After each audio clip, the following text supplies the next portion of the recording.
বাদশা বলে, আমি দু একটা গ্রামের কোনো বাদশা নয়, গ্রামের মাতবার নয়, আমি দু একটা দেশের বাদশা নয়, বরং গোটা পৃথিবীর বাদশা। আমি বাদশা যখন দুনিয়া ছেড়ে চলে যাচ্ছি, আমার কবরে আমার সাথে 3 টুকরা কাপড় ছাড়া আর কোনো কিছুই আমার সাথে যাবে না। কত ধন দৌলত অর্জন করলাম, কত আলিশান বাড়ি করলাম, কত আপনজন আত্মীয় স্বজন আমার থাকলো, কতজন আমার কাছে এসে কদর দেখালো, আপন ভাব দেখিয়ে আমার পাশে এসে বসবাস করলো। আজকে আমার যখন যাওয়ার সময় হয়ে যাবে, তখন আমার সাথে কেউ যাবে না, 3টা টুকরা কাপড় ছাড়া কোনো স্বর্ণ অলংকারও যাবে না। 2টা হাত খাটিয়ার ভিতর থেকে বের করে দিবে, এই জন্য যাতে মানুষ, দুনিয়ার মানুষ জানতে পারে বাচ্চা সেকেন্দার গোটা পৃথিবী শাসন করে যাওয়ার সময় 2 হাত খালি করে চলে গেছে, কিছু সাথে নিয়ে যেতে পারে নাই। অতএব আমরা যে যতই মাতবার হই না কেন, যে যতই টাকার পিছনে ছুটি না কেন, আমরাও যাওয়ার সময় খালি হাতে যাব, সাথে কোনো কিছু নিয়ে যাইতে পারবো না। এই জন্য আমার 2টা হাত এই খাটিয়ার ভিতর থেকে বের করে রাখ। আল্লাহু আল্লাহু তুমি জাল্লি জালালু, শেষ করা তো যাই না গে তোমার গুণগান, ঠিক কিনা? আল্লাহু আল্লাহু তুমি জাল্লি জালালু, শেষ করা তো যাই না গে তোমার গুণগান। তুমি জলিল জব্বার, তুমি কাদের গফফার, অনন্ত অসীম তুমি রহিম রহমান।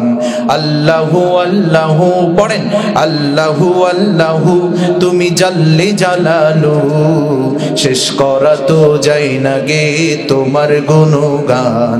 তুমি জলিল জব্বার, তুমি কাদের গফফার, অনন্ত অসীম তুমি রহিম রহমান। আল্লাহু আল্লাহু তুমি মাটির আদমকে প্রথম সৃষ্টি করিয়া ঘোষণা করিয়া দিলে শ্রেষ্ঠ বলিয়া, ঠিক কিনা? তুমি মাটির আদমকে প্রথম সৃষ্টি করিয়া ঘোষণা করিয়া দিলে শ্রেষ্ঠ বলিয়া, ও তাই নূরের ফেরেশতা করে আদমকে সেজদা। আল্লাহু আকবার বলবেন না? ও তাই নূরের ফেরেশতা করে আদমকে সেজদা, সবার চেয়ে দিলে মাটির মানুষকে সম্মান। আল্লাহু আল্লাহু তুমি জাল্লে জালালু, শেষ করা তো যাই না গে তোমার গুণগান। তুমি জলিল জব্বার, তুমি কাদের গফফার, অনন্ত অসীম তুমি রহিম রহমান। আল্লাহু আল্লাহু শিশু মুসা নবীরে যখন দুশ্মনেরই ডরে সিন্ধুকে ভরিয়া দিল ভাসাইয়া সাগরে। শিশু মুসা নবীরে যখন দুশ্মনেরই ডরে সিন্ধুকে ভরিয়া দিল ভাসাইয়া সাগরে। প্রাণে ছিল যাহার ভয় সেথায় পেল সে আশ্রয়, ঠিক কিনা? প্রাণে ছিল যাহার ভয় সেথায় পেল সে আশ্রয়, দুশ্মনেরই হাতে তাহার বাঁচাইলে প্রাণ। কে বাঁচিয়েছে? আরো জোরে আওয়াজ দিয়ে বলেন, কে? আল্লাহু আল্লাহু তুমি জাল্লে জালালু, শেষ করা তো যাই না গে তোমার গুণগান। তুমি জলিল জব্বার, তুমি কাদের গফফার, অনন্ত অসীম তুমি রহিম রহমান। আল্লাহু আল্লাহু যখন ইউনূস নবীরে খাইলো মাছেতে গিলিয়া, ফেরেশতা পাঠাইলে তুমি ইসমে আজম দিয়া। ইসমে আজম পড়েন? পারেন না? যখন ইউনূস নবীরে খাইলো মাছেতে গিলিয়া, ফেরেশতা পাঠাইলে তুমি ইসমে আজম দিয়া। দমে দমেতে হরদম পড়ে ইসমে আজম, দমে দমেতে হরদম পড়ে ইসমে আজম। মাছের পেট হইতে তাহার দিলে পরিত্রাণ। কে? জোরে আওয়াজ দিয়ে বলেন, কে? পড়েন, আল্লাহু আল্লাহু তুমি জাল্লে জালালু, শেষ করা তো যায় না গে তোমার গুণগান। আল্লাহু আল্লাহু তুমি জাল্লে জালালু, শেষ করা তো যায় না গে তোমার গুণগান। তুমি জলিল ও জব্বার, তুমি কাদের ও গাফফার, অনন্ত অসীম তুমি রহিম রহমান। আল্লাহু আল্লাহু। মৃত্যু আপনার আমার জন্য অবধারিত। এই মৃত্যু থেকে বেঁচে যাওয়ার মতো কোনো সুযোগ আপনার আমার আছে? কথা বলেন না কেন, আছে? আমার অনেক পাওয়ার, আমি চিরদিন বেঁচে থাকবো, কোনোদিন মৃত্যুবরণ করব না, এই কথা ফিরাউনও বলছিল যে আমাকে মারবে এমন দুঃসাহস কার আছে? কেউ আমাকে মারতে পারবে না, আমি চিরদিন বেঁচে থাকবো। কিন্তু সে ফিরাউন তো এখনো বেঁচে আছে? বেঁচে নাই। সম্মানিত হাজিরিন, ফিরাউন অনেক চেষ্টা করেছিল বেঁচে থাকার জন্য। শুধুমাত্র চেষ্টা করেছে এমনটা নয়, কি করেছে? ক্ষমতার দাপটে ওই সময়কে যারা পণ্ডিত ছিল, এই সমস্ত পণ্ডিত গণিতিকদের ডাকছে, ডেকে বলছে দেখো আমার মৃত্যু কবে হবে আর আমারে কে মারবে এমন কেউ বের করতে পারো কিনা দেখো তো। তো বের করছে, এমন একজন আসবে যার নাম হবে মুসা, এমন একজন আসবে, সে তোমাকে তার হাতেই খতম হবে। তা বলছে এই মুসা এখন কি আসছে? বলে আসে নাই, তবে আসবে আসবে ভাব। স্বামী স্ত্রী মিলন বন্ধ, স্বামী স্ত্রী এক বিছানায় থাকতে পারবে না, এক জায়গায় থাকতে পারবে না। এরপরে কি, কোনো বাচ্চাওয়ালা, কোনো গর্ভবতী কোনো মহিলা থাকতে পারবে না। পেট চিরে ফেলো, পেট চিরে ফেলে মাকেও হত্যা করো, বাচ্চা বের করে বাচ্চাকেও হত্যা করে ফেলে দাও। বাচ্চাকে হত্যা করে ফেলে দিয়েছে, মাকেও হত্যা করে ফেলেছে, হাজার হাজার নারী শিশুকে হত্যা করেছে। তারপরেও মুসা আলাইহিস সালাম দুনিয়াতে এসেছিলেন কিনা? কথা বলেন, দুনিয়াতে এসেছিলেন। মুসা আলাইহিস সালামকে আসা ঠেকাইতে পারে নাই, অনেক চেষ্টা করেছে, কিন্তু দেখা গেছে শুরুটাও মুসা আলাইহিস সালামের আসার মাধ্যম, শুরুটাও তার ঘর থেকেই হয়েছে। আবার মুসা আলাইহিস সালামকে লালন পালন সবকিছুই আল্লাহ তার ঘরেই করেছেন। এ খেলা খেলেছেন কে? আরো জোরে আওয়াজ দিয়ে বলেন কে? আল্লাহ পাক রব্বুল আলামিন বলেই দিয়েছেন কুল্লু নাফসিন যায়কাতুল মাউত, তোমার জীবন আছে, আজকে তুমি আছো, কালকে তোমার মৃত্যু হবেই হবে। আর এই মৃত্যু থেকে তোমাকে ঠেকানোর মতো কেউ আজ পর্যন্ত তৈরি হয় নাই। আর মৃত্যু থেকে বাঁচার মতো এই ক্ষমতা কাউকে দেওয়া হয় নাই। কেননা এই ক্ষমতা আছে কার? একমাত্র আল্লাহ তাআলাই চিরঞ্জীব। ফেরেশতাদেরকেও বলা হবে, হ্যাঁ ফেরেশতারা আর কে বেঁচে আছে? আজরাইল আলাইহিস সালামকে বলা হবে, আজরাইল আলাইহিস সালাম বলবে আল্লাহ সবার রূহ কবজ করে নেওয়া হয়েছে, এখন শুধু আমি আর আপনি আছি, আর কেউ নাই। আল্লাহ তাআলা ফেরেশতা আজরাইলকে বলবেন এবার তুমি তোমার নিজের রূহকে কবজ করো। কতটা কঠিন ব্যাপার! নিজের রূহকে কবজ করবে আল্লাহ তাআলা, একমাত্র থাকবেন, আর কেউ থাকবে না। কেননা আল্লাহ তাআলা অসীম, তার কোনো শেষ নাই, তার কোনো সীমা নাই। আল্লাহ তাআলার কোনো শুরু নাই, শেষও নাই। সুবহানাল্লাহ বলবেন না? কেমন এক রব আমরা পেয়েছি যে রবের কোনো শুরু নাই, সে রবের কোনো শেষও নাই। আমি আগেও বলেছি, রব নিয়ে চিন্তা করার মতো ক্ষমতা আল্লাহ তাআলা কারো দেয় নাই। কেননা আমাদের জ্ঞানের পরিধি একটা নির্ধারণ করা রয়েছে, এর বাইরে আমরা জ্ঞান অর্জন করতে পারবো না, এর বাইরে আমরা ভাবতে পারবো না, এর বাইরে চিন্তা করতে পারবো না।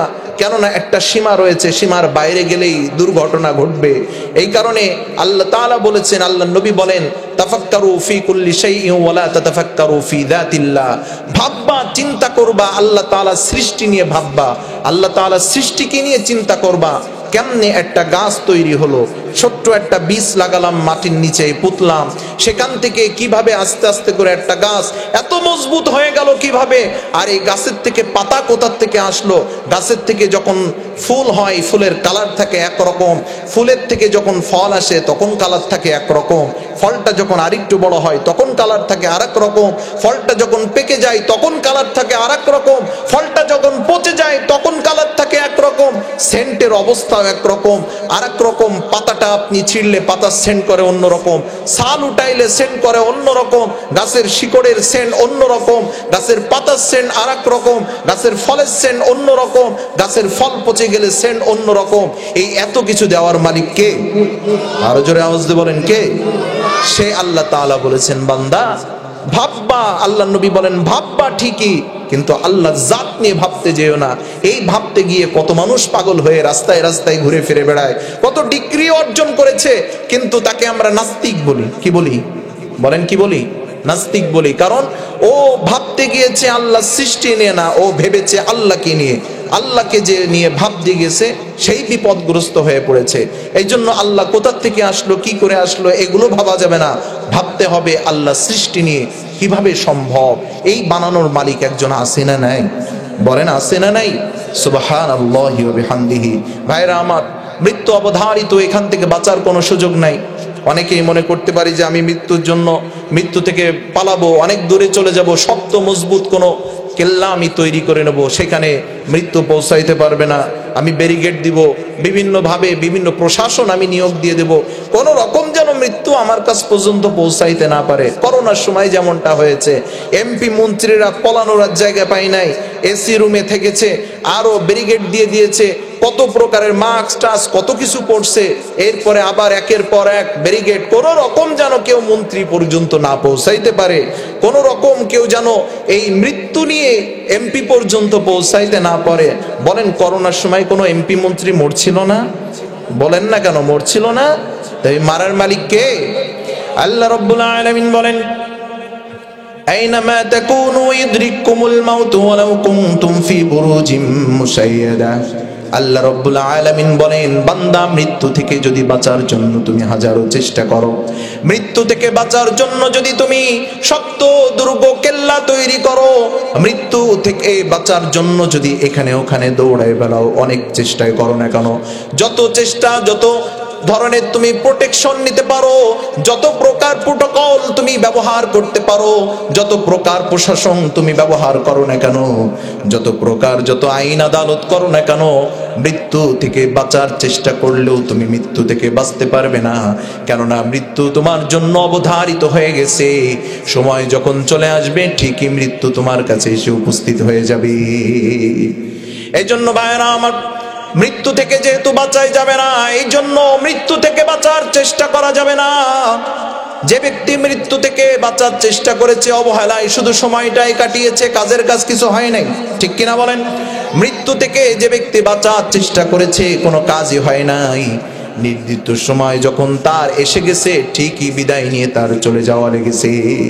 এই জন্য এই মৃত্যুর বিষয়টা নিয়ে আমরা, বাদশা জুলকারনাইন, কেউ বলে বাদশা সেকেন্দার, গোটা পৃথিবী শাসন করেছিল চারজন। কয়জন? কথা কয় না, আরো জোরে বলেন, জোর হইল না, আরো জোরে। চারজন শাসন করছিল। তো চারজনের ভিতরে দুইজন ছিল মুসলমান আর দুইজন ছিল বেঈমান। তো এই মুসলমানদের ভিতরে একজন ছিল বাদশা জুলকারনাইন বা বাদশা সেকেন্দার, যেইটাই বলেন, উনি গোটা পৃথিবী রাজত্ব করেছেন। সুবহানাল্লাহ বলবেন না? এই দুই একটা গ্রামের বাদশা না, দুই একটা দেশের বাদশা না, গোটা পৃথিবী শাসন করেছে, গোটা পৃথিবীর বাদশা ছিল। আর একজন ছিল বাদশা সুলাইমান। সুবহানাল্লাহ। তো এই বাদশা জুলকারনাইন বা বাদশা সেকেন্দার, এনার মৃত্যু শয্যায় যখন শায়িত হয়ে যাবে, সেই সময় উনি ওনার কাছের মানুষদেরকে ডেকে ওসিয়াত করে গেল, আমি যদি মারা যাই তাহলে আমি মারা যাওয়ার পর আমার এই খাটিয়া যখন বহন করবে তখন আমার দুইটা হাত খাটিয়ার ভিতর থেকে বের করে দিবে। কি করবে? খাটিয়ার থেকে আমার দুইটা হাত বের করে দিবে। আর আমার এই লাশের যে গাড়িটা নিয়ে যাওয়া হবে, আমার এই দাফনের জন্য যে জানাজা নিয়ে যাওয়া হবে, খাটিয়া নিয়ে যাওয়া হবে, আমার এই খাটিয়া যেন বহন করে। ভাই নয়েজ আসছে কেন? বক্স প্রয়োজনে এদিক ওদিক সরাই দেন, এত নয়েজ আসলে হবে না, তো সাউন্ড কমায়েন না। তো এই যে এই অবস্থার উপরে আমার খাটিয়া যখন বহন করবে, তখন আমার এই খাটিয়া বহনের সময় অবশ্যই যেন আমার জন্য যে ডাক্তার নিয়োগ ছিল, যে ডাক্তাররা আমাকে বলে দিত এই খাবার খাবেন, এই খাবার খাবেন না, ওইটা খাওয়া যাবে, এটা আপনার স্বাস্থ্যের জন্য ঝুঁকি, এতটুকু হাঁটতে পারবেন, এর থেকে বেশি হাঁটা যাবে না, এই ডাক্তারগুলারে নিয়োগ করবে আমার এই লাশের খাটিয়া নিয়ে যাওয়ার জন্য। আর আমার যে টাকা পয়সাগুলো আছে, ধন দৌলত যেগুলো আছে, লাশের খাটিয়া নিয়ে যাওয়ার সময় এগুলো ছিটাইতে ছিটাইতে যাবে।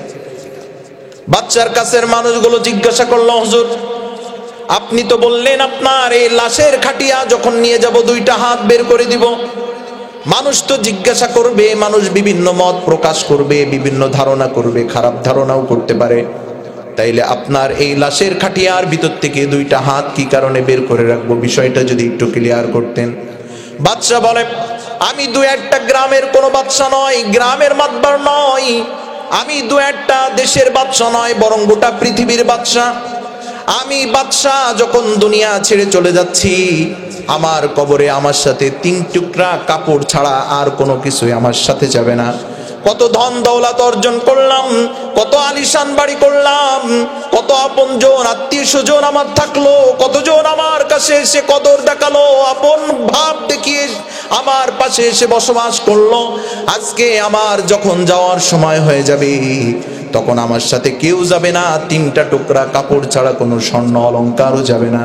2টা হাত খাটিয়ার ভিতর থেকে বের করে দিবে, এই জন্য যাতে মানুষ, দুনিয়ার মানুষ জানতে পারে বাচ্চা সেকেন্দার গোটা পৃথিবী শাসন করে যাওয়ার সময় 2 হাত খালি করে চলে গেছে, কিছু সাথে নিয়ে যেতে পারে নাই। অতএব আমরা যে যতই মাতবার হই না কেন, যে যতই টাকার পিছনে ছুটি না কেন, আমরাও যাওয়ার সময় খালি হাতে যাব, সাথে কোনো কিছু নিয়ে যাইতে পারবো না। এই জন্য আমার 2টা হাত এই খাটিয়ার ভিতর থেকে বের করে রাখবে। এরপরে বাদশা নামদার, বুঝলাম আপনার 2টা হাত এই জন্য খালি হাত করে বের করে রাখবো, তাইলে আপনার এই লাশের খাটিয়া কি কারণে ডাক্তাররা বহন করবে? এমন তো কোনো নিয়ম নাই। বলে ডাক্তাররা এই জন্য বহন করবে, আমি বাঁচার জন্য ডাক্তার নিয়োগ করেছিলাম। আমি অসুস্থ হলে ডাক্তাররা এসে আমার সেবা শুশ্রূষা করতো, আমি অসুস্থ হয়ে গেলে আমার খাবার দাবার ট্রিটমেন্ট সব কিছু এই ডাক্তাররা করেছে। আমি কি করব না করব সব ডাক্তাররা বলেছে। কতটুকু কথা বলতে পারবো এটাও মেপে মেপে আমাকে বলা লেগেছে। কি করতে পারবো না পারবো সব এই ডাক্তারদের কথা অনুযায়ী আমি করেছি। কিন্তু এখন দেখা গেল এই এত ডাক্তার নিয়োগ থাকা সত্ত্বেও যেহেতু আমি মারাই যাব, সেহেতু ডাক্তার যেন আমার খাটিয়া বহন করে, দুনিয়ার মানুষ যেন জানতে পারে ডাক্তারদের ক্ষমতা নাই মানুষকে মৃত্যুর হাত থেকে বাঁচানো, ঠিক কিনা? এই জন্য মৃত্যু থেকে বাঁচানোর মালিক কে? আরো আওয়াজ দিয়ে বলেন, মারার মালিক কে? বাঁচানোর মালিক কে? খাওয়ানোর মালিক কে? চালানোর মালিক কে? সংসার দেওয়ার মালিক কে? আপনাকে খাওয়াই কে? আবার যেদিন মৃত্যু হবে, মৃত্যু দিবেন কে? সুবহানাল্লাহ বলবেন না? ভাইরা আমার, আবার জিজ্ঞাসা করছে, বুঝলাম আমরা এইভাবে করে আপনার ডাক্তারদের দিয়ে নিয়ে যাব, এইটাও নাই বুঝলাম, কিন্তু টাকা পয়সা কেন ছিটাইতে ছিটাইতে যাব? অনেক টাকা পয়সা আপনার, এগুলো রেখে গেলেও তো সন্তানরা নিতে পারবে। বলে এই জন্য টাকা পয়সা ছিটাইতে যাবা, ছিটাইতে ছিটাইতে যাবা, কেননা আমি হলাম গোটা পৃথিবীর বাদশা। আমি যেহেতু টাকা পয়সা নিয়ে যাইতে পারে নাই, আমার এই টাকা পয়সাগুলো ছিটাইতে ছিটাইতে যাবে, দুনিয়ার মানুষ আমার এই টাকা পয়সাগুলো নিয়ে নিক। যেই টাকা আমার কবরে কোনো কাজে আসবে না, যেই স্বর্ণ অলংকার আমার কবরে কোনো কাজে আসবে না, যেই সম্পদ আমার মৃত্যুর পরে কোনো কাজে আসবে না, ওই সম্পদ রেখারও আমার কোনো দরকার। এই জন্য ভাইরা আমার, দুনিয়া থেকে মৃত্যু থেকে যতই চেষ্টা করি পালানো যাবে। আর আওয়াজ দিয়ে বলেন, মৃত্যু থেকে পালানোর কোনো সুযোগ আছে? মৃত্যু থেকে পালানো যাবে না। এমন একদিন আসবে যেদিন মৃত্যু আপনার সামনে এসে হাজির হয়ে যাবে। সন্তান আদি আপনার 2 পাশে বসে থাকবে, স্ত্রী আপনজন 2 পাশে বসে থাকবে, সবার চোখ দিয়ে অশ্রু ঝরবে। অনেক কিছু মনে বলতে চাইবে, স্ত্রীকে কিছু বলে যায়, সন্তানকে কিছু বলে যায়, আপনজনদেরকে কিছু বলে যায়, আমি তো থাকবো না। কত কথাই না অন্তরের ভিতরে জমা আছে। ভেবেছিলাম একদিন সব কথাগুলো বলবো, কত স্বপ্ন আমার অন্তরে লালন করেছিলাম, ভেবেছিলাম সব কথাগুলো একদিন বলবো, কিন্তু আজ সন্তান আদি পাশে আছে, কথা বলার মতো শক্তি আমার আর না। আসবে না একদিন? কথা বলেন না কেন? এমন একদিন আসবে না? সন্ধ্যা যেদিনে নামবে তোমার জীবন আকাশ ছেয়ে, ঝরবে অশ্রু বোবা কানাই পড়বে কপল বেয়ে। সন্ধ্যা যেদিনে নামবে তোমার জীবন আকাশ ছেয়ে, ঝরবে অশ্রু বোবা কানাই পড়বে কপল বেয়ে। সন্ধ্যা যেদিনে নামবে তোমার জীবন আকাশ ছেয়ে, সেদিন আসে সবার বেলা, ভাসে সবাই শোকের ভেলায়। সেদিন আসে সবার বেলা, ভাসে সবাই শোকের ভেলায়। যাই চলে যাই নিজ ঠিকানাই সওদা সাথে নিয়ে, ঠিক কিনা? যাই চলে যাই নিজ ঠিকানাই সওদা সাথে নিয়ে। সন্ধ্যা যেদিনে নামবে তোমার জীবন আকাশছে, ঝরবে অশ্রু বোবা কানাই পড়বে কপল বেয়ে, সন্ধ্যা যেদিনে নামবে তোমার জীবন আকাশছে। মনের অজান্তে আসে সেই ক্ষণ, বলে সবাই এটাই মরণ। মনের অজান্তে আসে সেই ক্ষণ, বলে সবাই এটাই মরণ। এরপরেও আছে জীবন, সে কথার ভাবে কয়জন। এরপরেও আছে জীবন,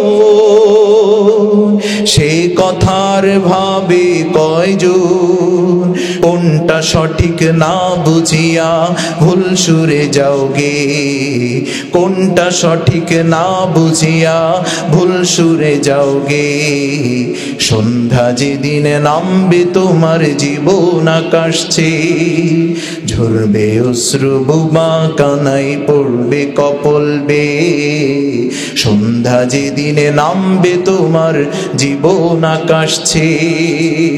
ঠিক কিনা? কথা নেই কেন? ঠিক কিনা? এই জন্য ভাইরা আমার, সেই মৃত্যুর জন্য প্রস্তুতি গ্রহণ করা দরকার। ওই যে পরিবার এসে পাশে বসে থাকবে, কথা ভিতর থেকে বের হবে না, মুখ বন্ধ হয়ে যাবে, চোখ দুইটা খোলা থাকবে, চোখ দিয়ে অযোধ্যারায় পানি পড়বে, বোবা কপাল বেয়ে আপনার বের হবে, পড়বে, কিন্তু সেদিন বলার মতো কোনো অবস্থা থাকবে না। ওই দিনের আগে মৃত্যুর জন্য প্রস্তুতি গ্রহণ করা দরকার আছে না নাই? আরো আওয়াজ দিয়ে বলেন, দরকার আছে না নাই? এই জন্য মৃত্যুর সময় নিজের সন্তানদেরকে, পরিবারকে ওসিয়াত করে যেতে হবে, আমি মৃত্যুর পরে যেন খবরদার আমার জন্য উচ্চ আওয়াজে কান্না করা না হয়। মৃত্যুর সময় যেন আমার জন্য উচ্চ আওয়াজে কান্না করবে না। আমাকে বানাইছে কে? আরো জোরে বলেন, কে বানাইছে? আল্লাহ। আমারে আল্লাহ বানাইছে, আল্লাহ নিয়ে গেছে, তোরা কারা? কথা বলেন না কেন? এত মায়া কান্না, তা আমার সাথে কবরে চলো, এটা তো কেউ যাবে না। ঠিক কিনা বলেন? বছর গেলে একবার, বছরে একবার বাবা মাকে স্মরণ করা হয়, আর তো সারা বছরের ভিতরে খুঁজে পাওয়া যায় না। এটাই হয় কিনা ভাইরা আমার? এই জন্য মৃত্যু বরণ করার আগে মৃত্যুর জন্য প্রস্তুতি গ্রহণ করা ঈমানের লক্ষণ, মুমিনের লক্ষণ। মৃত্যুর জন্য পূর্ণ প্রস্তুতি গ্রহণ করতে হবে, কেননা দুনিয়া চিরস্থায়ী জন্য নয়, চিরস্থায়ী দুনিয়া নয়। কিছুদিনের জন্য আমরা এসেছি, আবার সময় হয়ে যাবে, দুনিয়া ছেড়ে কবরে চলে যেতে হবে। এটা নির্দেশ করেছেন কে? দুনিয়াতে আমাদের পাঠানোর মূল উদ্দেশ্যটা কি ছিল? আল্লাহ তাআলা বলেন, আল্লাহ তাআলা বলেন, ওমা খলাকতুল জিন্না ওয়াল ইনসা ইল্লা লিয়াবুদুন, আমি এই মানব জাতিকে আর জিন জাতিকে শুধুমাত্র ইবাদতের জন্যই সৃষ্টি করেছি। সুবহানাল্লাহ। শুধুমাত্র কিসের জন্য? কথা বলেন, কিসের জন্য? ইবাদতের জন্য সৃষ্টি করেছে। কিন্তু আমরা ইবাদত করি কয়জন? নামাজ পড়ি কয়জন? আবার যারা নামাজ পড়ি, গান বাদ্য বাজনা এগুলো ছাড়তে পারি না, মদ হিংসা বিদ্বেষ অহংকার এগুলো ছাড়তে পারি না, গাজা বাবা এগুলো ছাড়তে পারি না। পারি কি পারি না? পারি না। অনেকে এতে আসক্ত হয়ে আছে, এলাকার যুব সমাজও এতে নষ্ট হয়ে যায়। এই নিয়েও কারোর কোনো মাথা ব্যথা থাকে না, বলা যাবে না, কেননা যারা বিক্রি করছে সব মাথা ধরা মানুষ। আওয়াজ দিয়ে বলেন ঠিক কিনা ভাইরা আমার? এই জন্য এই মৃত্যুর আগে পূর্ণ প্রস্তুতি গ্রহণ করতে হবে। আল্লাহ তাআলা যেই জন্য আপনাকে আমাকে বানাইছে, সেই কাজগুলো আপনাকে আমাকে করতে হবে। আল্লাহ তাআলা আপনাকে আমাকে বানানোর মূল কারণ হলো, আল্লাহ রাব্বুল আলামিন বলেন, বান্দা তোরে আমি ইবাদতের জন্য পাঠিয়েছি, অন্য কিছুর জন্য আমি বানাই নাই। প্রত্যেকটা কাজ যখন হবে আল্লাহ তাআলার হুকুম অনুযায়ী, প্রত্যেকটা কাজ যখন আল্লাহ তাআলার নির্দেশ অনুযায়ী হবে, আপনার ব্যবসা যখন হবে, ব্যবসা করবেন আপনি হালাল পদ্ধতিতে না হারাম পদ্ধতিতে? বলেন। আপনার ব্যবসা যখন হবে আপনার হালাল পদ্ধতিতে। আল্লাহর নবী কোন সিস্টেমে ব্যবসা করেছে? আপনি যদি সুন্নাহ মেনে ব্যবসা করেন, ব্যবসার ভিতরে বরকত দিবেন কে? আপনি যখন সুন্নাহ মেনে ব্যবসা করবেন, ব্যবসার ভিতরে আল্লাহ তাআলা বরকত দান করে দিবেন। আপনি যখন আল্লাহর নবীর সুন্নাত মেনে যখন বিবাহ বন্ধনে আবদ্ধ হয়ে যাবেন, সংসার করবেন, এর ভিতরে আল্লাহ তাআলা বরকত দিয়ে যাবেন। আপনার সংসারটাও হয়ে যাবে আল্লাহ তাআলার ইবাদত, আপনার ব্যবসাটাও হয়ে যাবে আল্লাহ তাআলার ইবাদত। আপনি কথা বলবেন, আল্লাহর নবী কিভাবে কথা বলেছেন, কিভাবে কথা বলছেন বলতে বলেছেন, এই নিয়ম আছে না নাই? আল্লাহর নবী শিক্ষা দিয়ে দিয়েছেন এইভাবে কথা বলতে হবে। সব কিছু সুন্দর সুন্দর করে আল্লাহর নবী শিক্ষা দিয়েছেন। আল্লাহর নবী এবং কোরআন থেকে শিক্ষা, এগুলো যদি যথাযথভাবে শিক্ষা নিয়ে আমল করা যায়, আপনি ব্যবসা করবেন সেটাও আপনার ইবাদত হয়ে যাবে, আপনি নামাজ পড়বেন সেটাও আপনার ইবাদত হয়ে যাবে, আপনি রাত্রবেলা ঘুমাবেন সেটাও আপনার ইবাদত হয়ে যাবে। বাথরুমে যাওয়ার সময় কি পড়ে যেতে হয়, কোন নিয়ম মেনে যেতে হয়, বাথরুম থেকে বের হওয়ার সময় কোন নিয়মে যেতে হয়, কোন নিয়মে বের হতে হয়, সব কিছু যদি আপনি সুন্নাহ মুআফিক অনুযায়ী করেন, এটাও আপনার ইবাদত গুজারির ভিতরে গণ্য হয়ে যাবে। আর ইবাদত কতদিন পর্যন্ত করবে? আল্লাহ রাব্বুল আলামিন বলেন, ওয়াবুদ রাব্বাকা হাত্তা ইয়াতিয়াকাল ইয়াকিন।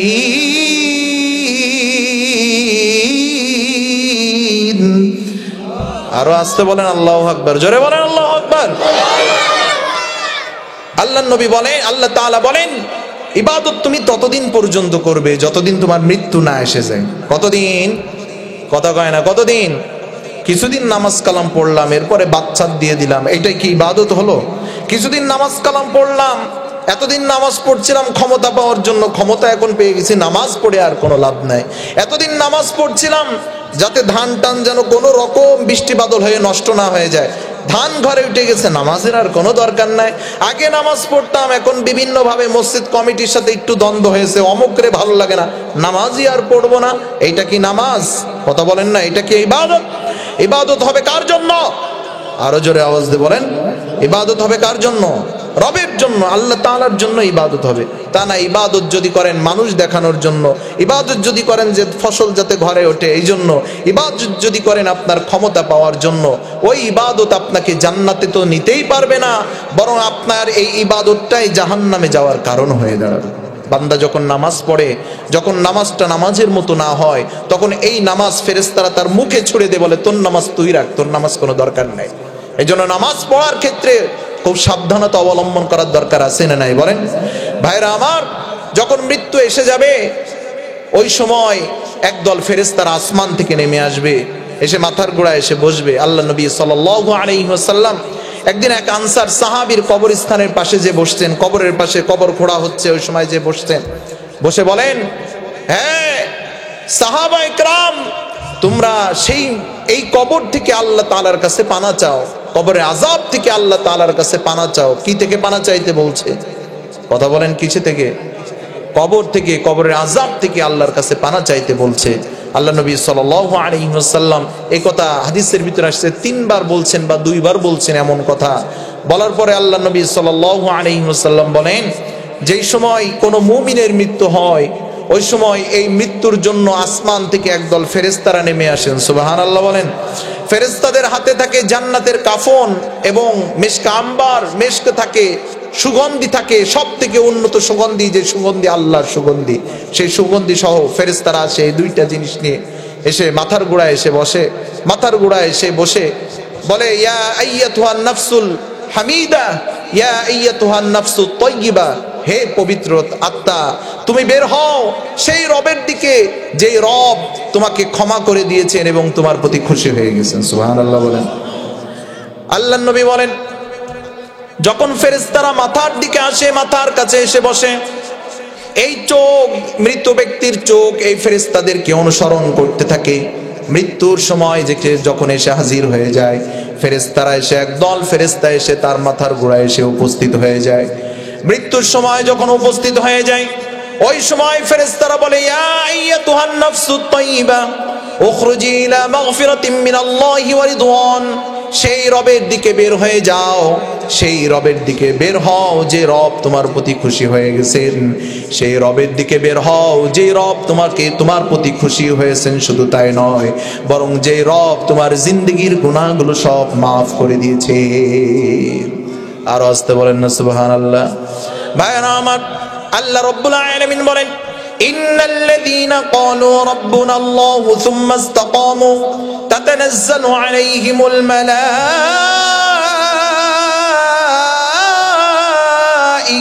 আল্লাহু আকবার। আল্লাহ তাআলা বলেন, যেই সময় মৃত্যুর সময় এসে যায়, যে বলে নাকি আমার রব আল্লাহ, কি বলে? বলেন বলেন বলেন, কি বলে? যে বলে ইন্নাল্লাযীনা ক্বালু, যিনি বলেন যে আমার রব, ইন্নাল্লাযীনা ক্বালু, যিনি বলেন রব্বুনাল্লাহ, আমার রব কে? জোরে বলেন আমার রব কে? আমার রব আল্লাহ। যেদিন রূহকে সৃষ্টি করেছিল আল্লাহ, সেদিন সবাইকে জিজ্ঞাসা করেছিল আলাস্তু বিরাব্বিকুম, আমি কি তোমাদের রব নয়?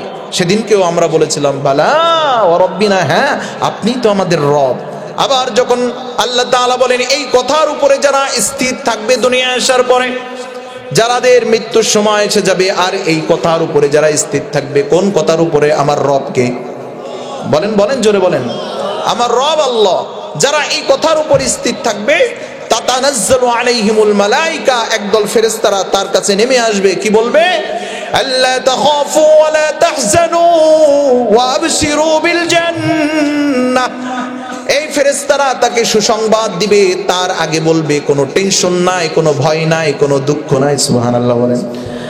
আল্লাহ তাখাফু, কোনো ভয় নাই, ওয়ালা তাহজানু, কোনো টেনশনও নাই, কোনো দুঃখও নাই। সুবহানাল্লাহ।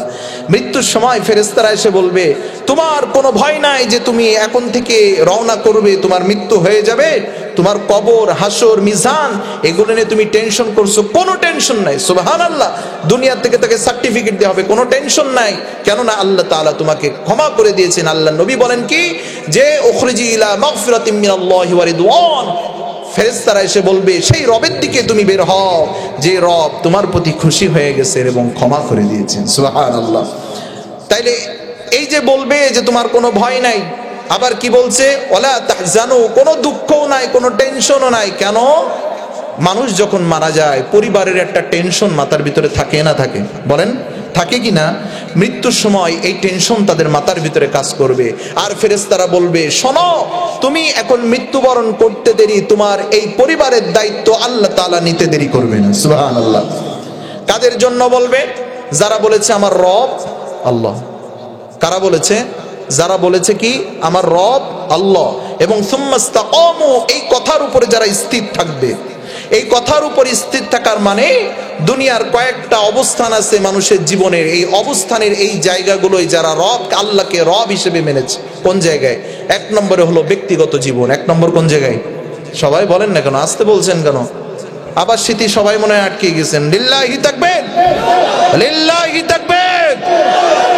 আওয়াজ থাকতে হবে, না হলে বুঝবো কেমনে আপনারা কথা শুনছেন। ভাইরা আমার, এই রাত্রি বসে আছেন, এতে তো সবাই মনে হয় গুনাহ হচ্ছে। গুনাহ হচ্ছে না? সওয়াব হচ্ছে। তাহলে একটু সুবহানাল্লাহ বলেন। এত সুন্দর একটা ব্যবস্থা করে দিয়েছে যে সময় মানুষ গুনাহে লিপ্ত, টেলিভিশন দেখায় ব্যস্ত, আল্লাহ তাআলা আপনার আমার মতো গুনাহগারকে এমন একটা মজলিসে বসিয়ে দিয়েছেন যে মজলিসে এখন সকিনা নাজিল হচ্ছে, আল্লাহ তাআলার রহমত নাজিল হচ্ছে। সুবহানাল্লাহ। ভাইরা আমার, এক নম্বরে হলো ব্যক্তিগত জীবনে যে আল্লাহকে রব হিসেবে মেনে নিয়েছে। এই জীবন কে দিয়েছে? কথা বলেন না কেন? আরো জোরে আওয়াজ দিয়ে বলেন। এই জীবন কে দিয়েছে? এই হাত কে দিয়েছে? এই পা কে দিয়েছে? আপনার খাবার কে দিয়েছে? আপনার পরিবার কে দিয়েছে? তাইলে আপনার কাজকর্ম, চলাফেরা এগুলো হবে কার জন্য? আরো জোরে বলেন কার জন্য? কুল ইন্না সলাতি ওয়া নুসুকি ওয়া মাহইয়ায়া ওয়া মামাতি লিল্লাহি রাব্বিল আলামিন।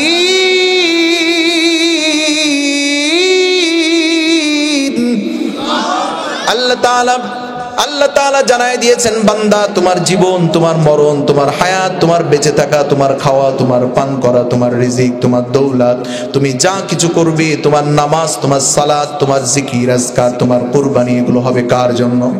একজন মুমিনের জীবনের সমস্ত কাজগুলো হতে হবে কার জন্য? যে ব্যক্তি তার জিন্দেগিতে, নিজের জীবনে, ব্যক্তিগত জীবনে যে আল্লাহকে রব হিসেবে মেনে নিয়েছে, যে ব্যক্তি তার ব্যক্তিগত জীবনে যে আল্লাহকে রব হিসেবে মেনে নিয়েছে, আল্লাহ রব্বুল আলামিন সেদিন তার জন্য এই রহমতের ফেরেশতাদেরকে পাঠিয়ে দিবে। বলেন, যে ব্যক্তি তার ব্যক্তিগত জীবনে আল্লাহকে রব হিসেবে মেনেছে, সে নামাজ ছাড়তে পারে? আরো জোরে বলেন, সে কি নামাজ ছাড়তে পারে? সে নামাজ ছাড়তে পারে না। যে ব্যক্তি আল্লাহকে রব হিসেবে মেনে নিয়েছে, সে গান বাজনা বন্ধ করতে পারে? কথা বলেন, আরো জোরে বলেন, পারে? ঢোল তবলের গান বাজাও না, ঢোল তবলের গান বাজাও না, মাথায় লই গুনার বোঝা, দিন ইসলামের পথে তোমরা চলো রে সোজা, দিন ইসলামের পথে তোমরা চলো রে সোজা। ঢোল তবলের গান বাজাও না, মাথায় লই গুনার বোঝা, দিন ইসলামের পথে তোমরা চলো রে সোজা, দিন ইসলামের পথে তোমরা চলো রে সোজা।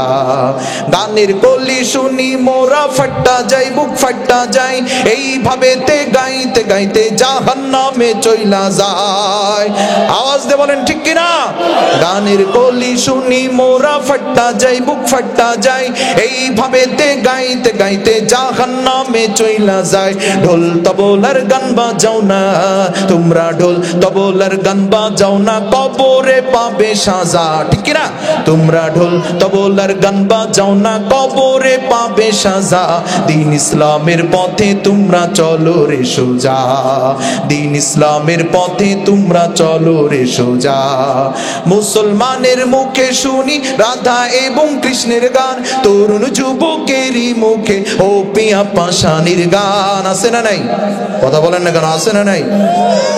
মুসলমানের মুখে শুনি রাধা এবং কৃষ্ণের গান, তরুণ যুবকেরই মুখে ও পিয়া পাশানির গান। ওরা আল্লাহর পথে গান গাইবে না, ওরা আল্লাহর পথে গান গাইবে না, মাজারে টানে গাজা। আওয়াজ দিয়ে বলেন ঠিক কিনা? ওরা আল্লাহর পথে গান গাইবে না, মাজারে টানে গাজা, দিন ইসলামের পথে তোমরা চলো রে সোজা, দিন ইসলামের পথে তোমরা চলো রে সোজা। গ্রামগঞ্জের মোড়ে মোড়ে যাত্রা গানের আসর হয়, যাত্রা গানের কারণে আজ দেশে ক্ষুধার গজব হয়। এবার এই গান বাজনা দিয়ে কোনোদিন গ্রাম বা এলাকার ভিতরে সমঝোতা আনা যায় না? গান বাজনার মাধ্যমে আল্লাহর গজব নাজিল হয়? বলেন না কেন? গজব নাজিল হয় কিনা? যেখানে ঢোল ঢগর বাজে, গান বাদ্য হয়, সেখানে কি হয়? আল্লাহ তাআলার রহমত নাজিল হয়। কি নাজিল হয়? গজব। যেখানে গজব নাজিল হয় সেখানে কখনো একতা আসতে পারে? এই জন্য আল্লাহ তাআলার রহমত চাইতে হলে ইসলাম লাগবে। কি লাগবে? গ্রামগঞ্জের মোড়ে মোড়ে যাত্রা গানের আসর হয়, যাত্রা গানের কারণে আজ দেশে ক্ষুধার গজব হয়।